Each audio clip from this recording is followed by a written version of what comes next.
نحمدہ ونصلی علی رسولہ الکریم اما بعد بسم اللہ الرحمن الرحیم السلام علیکم ورحمۃ اللہ وبرکاتہ۔ شرعی تقاضا پورا کرنے کے نہایت ضروری آداب۔ ہم بستری کے شرعی آداب کیا ہیں؟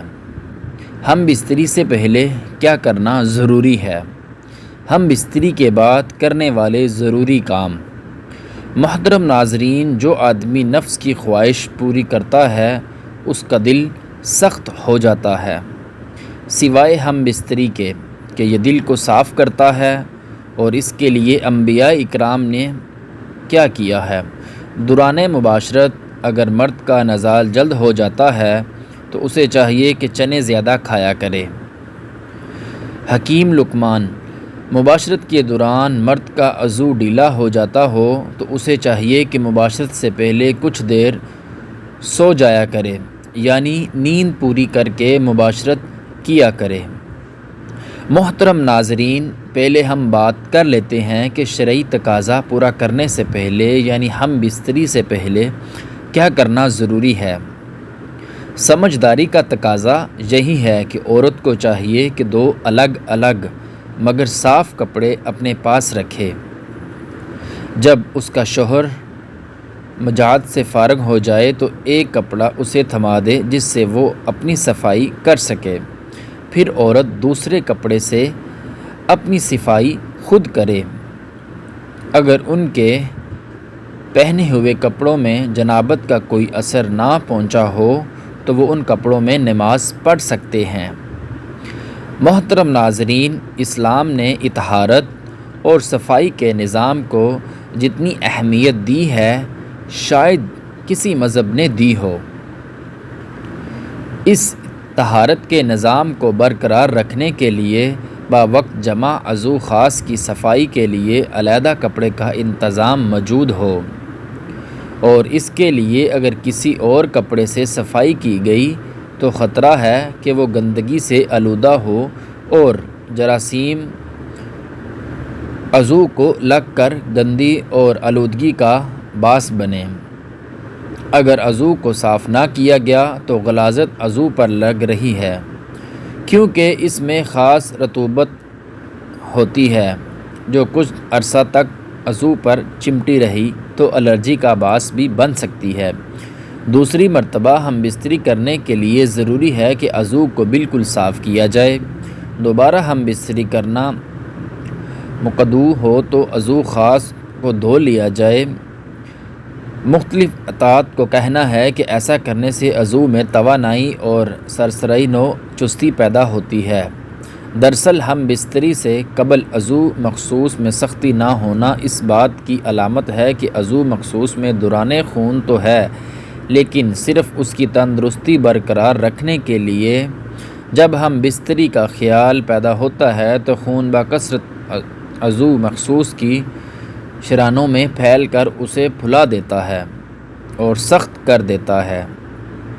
چونکہ دوران خون کی زیادتی کی وجہ سے عضو مخصوص کی حرکت بڑھ جاتی ہے اور بڑھی ہوئی حرکات منی کو پتلا کر دیتی ہے، اسی لیے ایک ہم بستری کے کچھ وقفے کے بعد عضو کو دھو لیا جائے تو حرکات مقتد ہو جاتی ہیں اور صراحت نزال نہیں ہوگی، وقفہ بڑھے گا اور لذت بھی برقرار رہے گی۔ اگر ہم بستری کے وقت پیشاب کا شدید تقاضا نہ ہو تو خواہ مخواہ پیشاب نہ کریں، ورنہ عضو کا انتشار جلد ختم ہو جائے گا۔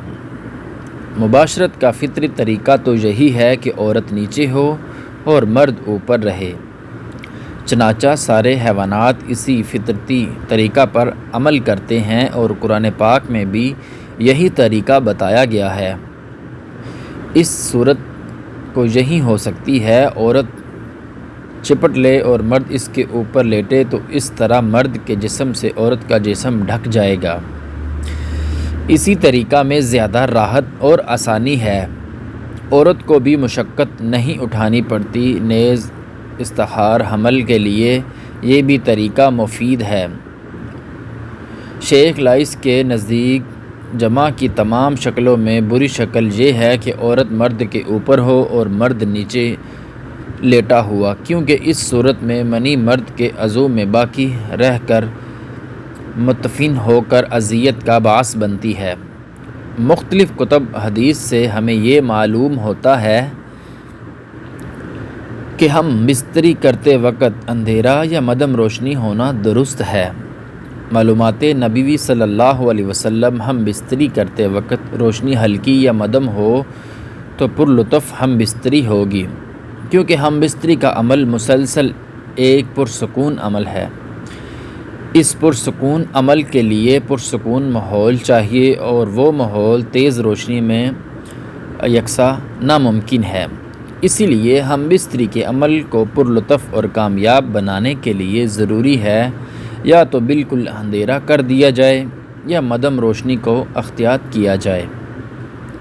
عورت کا جماع سے قبل ٹھنڈے پانی سے استنجا کرنا اس کی شہوت میں اضافہ کرتا ہے۔ جماع سے قبل ٹھنڈے پانی سے استنجا کرنا نزالہ میں جلدی کا باعث ہوتا ہے۔ مزید برآں اس فرج میں تنگی اور لذت میں زیادتی ہوتی ہے۔ عورت جب جماع سے قبل پانی سے استنجا کرتی ہے تو یہ ہارمونز بہت کم ہو جاتا ہے، جس کی وجہ سے لذت جمع بڑھ جاتی ہے، عورت کی طاقت زیادہ اور نزال جلدی ہوتا ہے، جس کا فائدہ مرد کو پہنچتا ہے، اور مرد بہت جلدی عورت پر قادر ہوتا ہے۔ عورت اس عمل سے بے شمار نفسیاتی امراض سے بچ جاتی ہے۔ جماع کے وقت عورت کے سپرم ہارمونز کی کارکردگی بہت زیادہ متاثر ہوتی ہے۔ محترم ناظرین، اب ہم بات کر لیتے ہیں شرعی تقاضا پورا کرنے کے بعد، یعنی ہم بستری کرنے کے بعد کیا کرنا ضروری ہے۔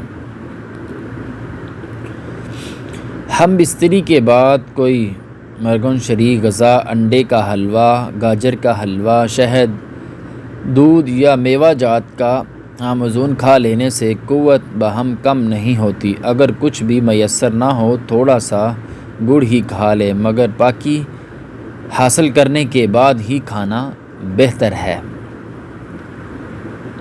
ہم بستری کے فوراً بعد ٹھنڈا پانی نہ پیے۔ عموماً لوگ ہم بستری کے فوراً بعد ٹھنڈا پانی پینا پسند کرتے ہیں، جو ہمارے جسم کے لیے بہت ہی نقصان دہ ہے، کیونکہ اس وقت انسان کا جسم بہت ہی زیادہ گرم ہوتا ہے۔